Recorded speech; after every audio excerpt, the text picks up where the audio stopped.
Shoutout po sa ating lahat at your service, Mr. Wildlife TV. Please do support and subscribe. Walang iba po ang ama ng Kalingap, Kuya Val Santos Matubang,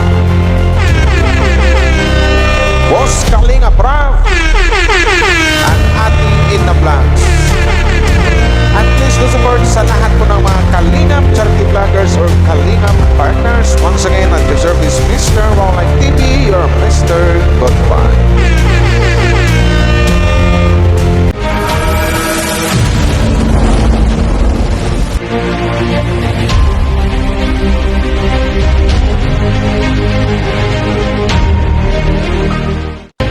So, hello guys! Magandang umaga po sa inyong lahat or magandang araw po sa inyong lahat sa buong team Kalingap dyan. Hello po sa inyo, shout out!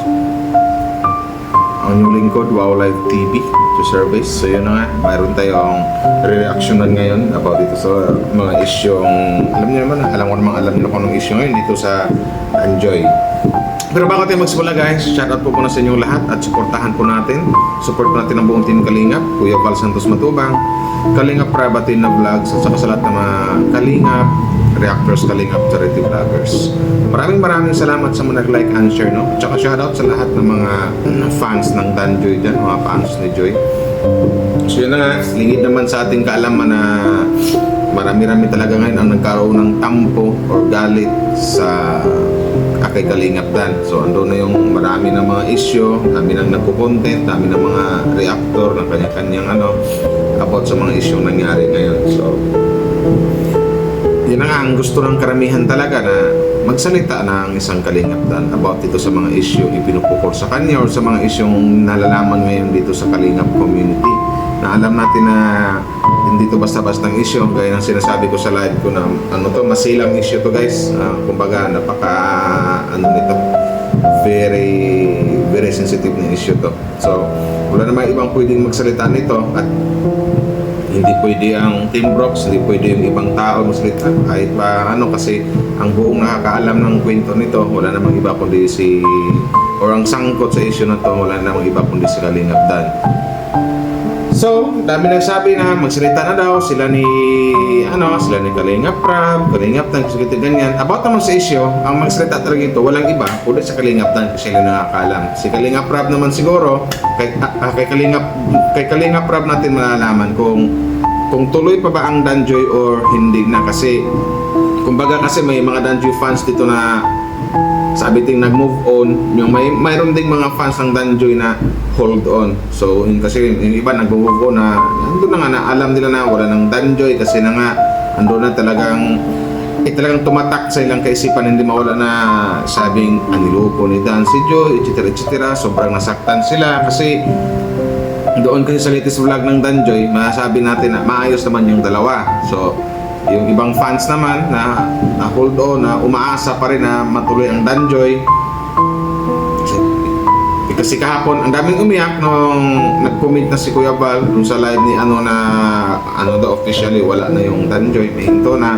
Pero kaninang umaga sa live naman, I think sabi daw ang Danjoy ay tuloy. So hindi natin yan, kumbaga magtimbang-timbang na muna tayo or about sa issue na yan, kung matuloy ba or hindi ang Danjoy, wala natin ibang gagawin dyan.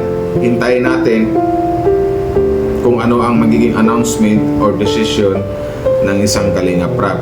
So dito naman sa issue na to na kinasangkutan ni Boss Dan na nakabuntis daw about dito doon sa isang babae, etc. So understandable kung maraming fans na magtatampo or magagalit sa kanya.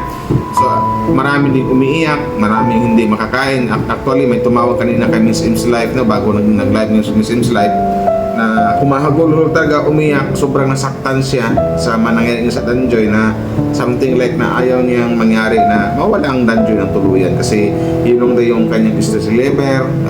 Talagang na sabihin natin na hook siya sa Danjoy. So kagabi naman pag live ni Ani Canoli, maraming nagulat at nag-comment si Kalingap Dan na yun na nga, sabi ni Kalingap Dan, hintayin na lang natin na magpaliwanag siya. So, ito yung maganda kasi na mangyari na magpaliwanag talaga ang isang Kalingap Dan. So, hindi po mangyayari na doon natin hintayin sa channel niya na mag-explain siya or magpaliwanag siya about sa issue na to, kasi ang comment niya kagabi talaga na doon siya magpaliwanag doon sa channel ng kanyang pinsan na si Kalinga Prab. Tapos sabi pa niyon sa isang una niyang comment na actually itong vlog na to kaya mahina boses ko, nakakalungkot. Lungkot hanggang ngayon, kung nalungkot kayo, nalungkot din ako. Kung umiyak kayo, napapaiyak din ako guys. Kasi yung araw ni ba na puro na issue, ganito, ganyan, etc. May nabuntis, ang dami na nilabasan, post dito, post doon, sa mga bawat live na ayan na yung topic. So yung isang comment niya na mayroon pang vlog na nahihintayin yung mga Danjo fans, kasi sabi niya kagabi may vlog pa po si Kalinga Prab. So it means to say siguro may vlog pa siguro ang Danjoy. Hindi natin masabi yan kung ito na ba ang closure ng Danjoy sa huling vlog nila or something like na matutuloy pa ba. So huwag muna tayong so hintayin din lang natin kung kailan ma-upload ang vlog na yan ni Boss Kalinga Prab. At pangalawa, hintayin na lang din natin kung ano yung magiging paliwanag dito ni Kalingap Dan about sa pangyayari na ngayon, about ito sa kinasangkutan niya issue na napaka-masilang issue talaga, very sensitive. About naman dito sa doon sa mga nag-content about doon sa live ni Kuya Brox, medyo hindi rin ako pabordo ng Kuya Brox. May shoutout po sa inyo. Mayroon nang pasabugin about dito sa second love team ni sa second love team ni Kalingap Dan. Wala namang iba. Pag sinabing second love team ni Kalingap Dan, walang iba si Joy Diwata. So maraming umalma, dami na content, maraming fans din ang nagalit, pero for me lang Kuya Brox siguro wag na, kasi medyo kumbaga hindi pa natapos-tapos ang itong issue na to kay Kalingap Dan, tapos masusundan pa ng another issue. Medyo sobrang gulo na napaka-toxic na talaga. By the way, i-content ko yan sa another i-upload ko na lang about ito kay Kuya Brox. Yung tamang sagot ko lang kay Kuya Brox, hindi naman kumbaga in a nice way. Gitnaan lang natin kasi mas maganda yung magpaliwanag tayo na So yun na Kalingap Dan. Alam ko naman siguro ramdam mo na alam mo naman na marami talagang nagmamahal sa inyo, Joy. Na maraming nahok, maraming nagmahal sa Danjoy. So marami lang katanungan ang mga fans nyo kung bakit nagawa mo daw, bakit ito ganyan, sabi pa bakit nagawa mong lukoy si Joy, etc.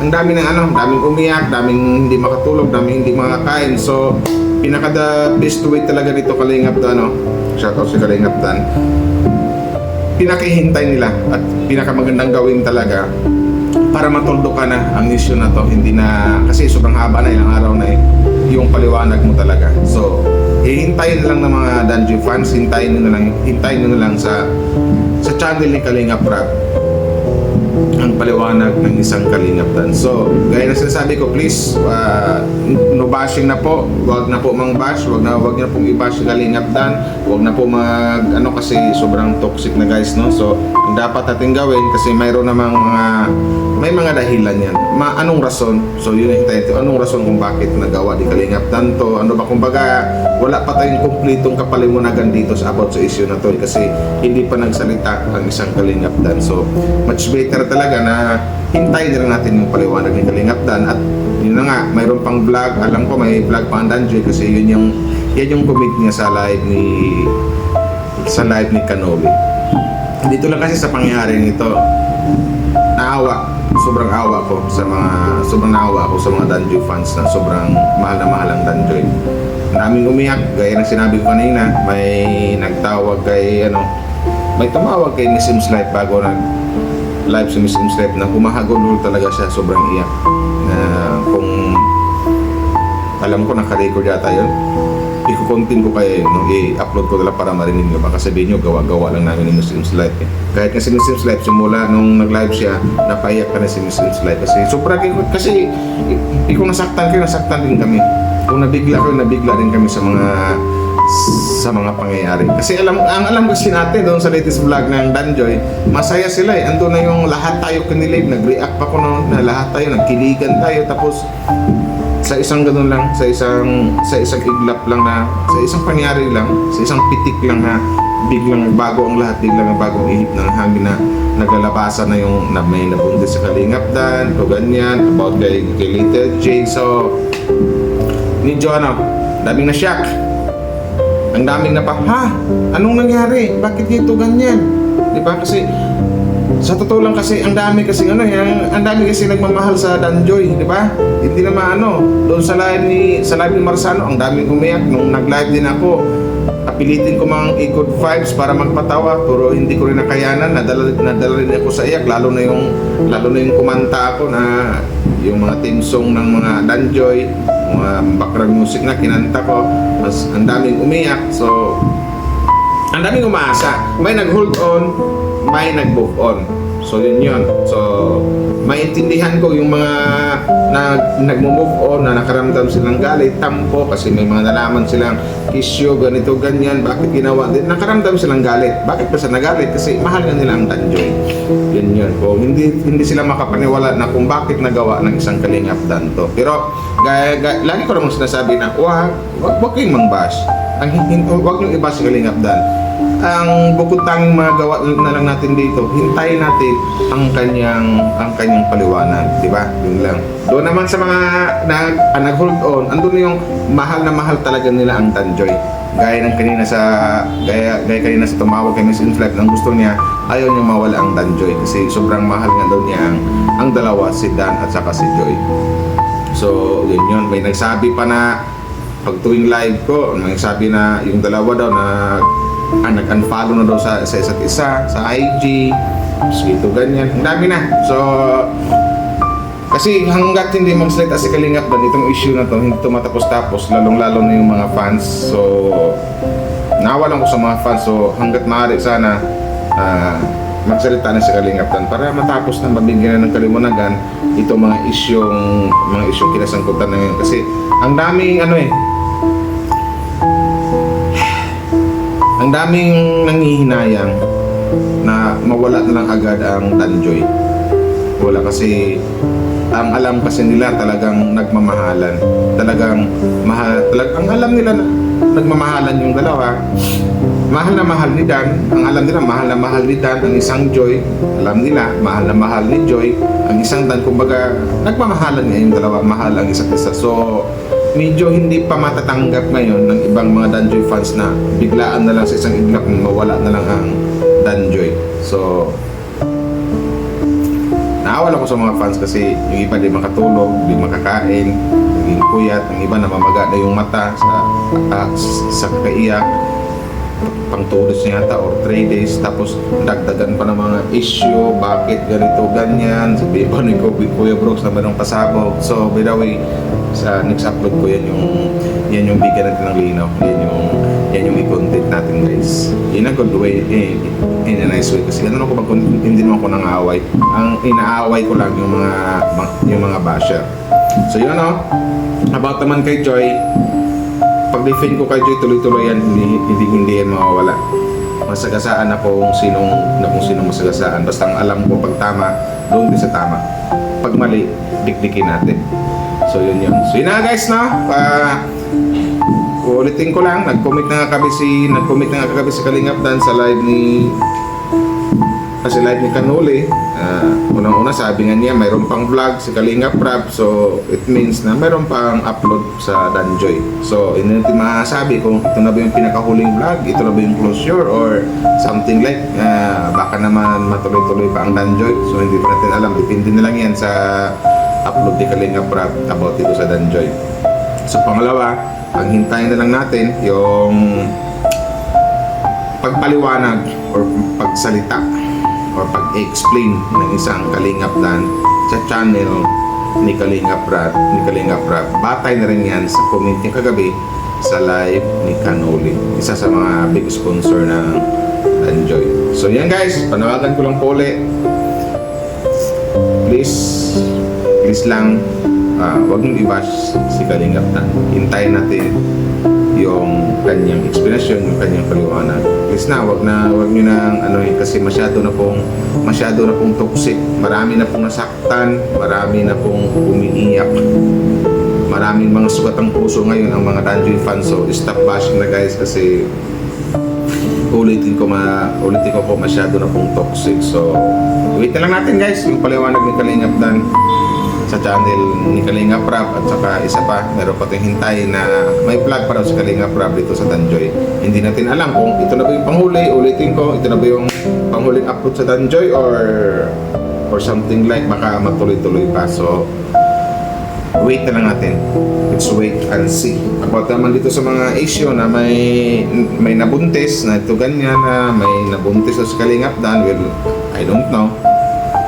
Hindi naman pwede magpaliwanag dyan yung ibang mga kalingap, mga keyboys or yung timbros, hindi po, kasi ang pinakabukod tanging makapagbigay linaw niyan, makapagbigay liwanag, makapag-explain yan, walang iba kundi si Kalingap Dan. So yun na lang po ang hintayin natin kung bakit nagkaganito, bakit maraming sasaktan, bakit maraming umiyak, or bakit something like na maraming naawa kay Diyos. So wait na lang natin ang kanyang explanation sa channel ni Boss Kalingap. So guys, maraming salamat po sa inyo no, sa mga nag-like and share sa upload video ko na ito. Yun na lang, maraming salamat sa inyo. Shout out po sa inyong lahat. Kalingap. Bye-bye.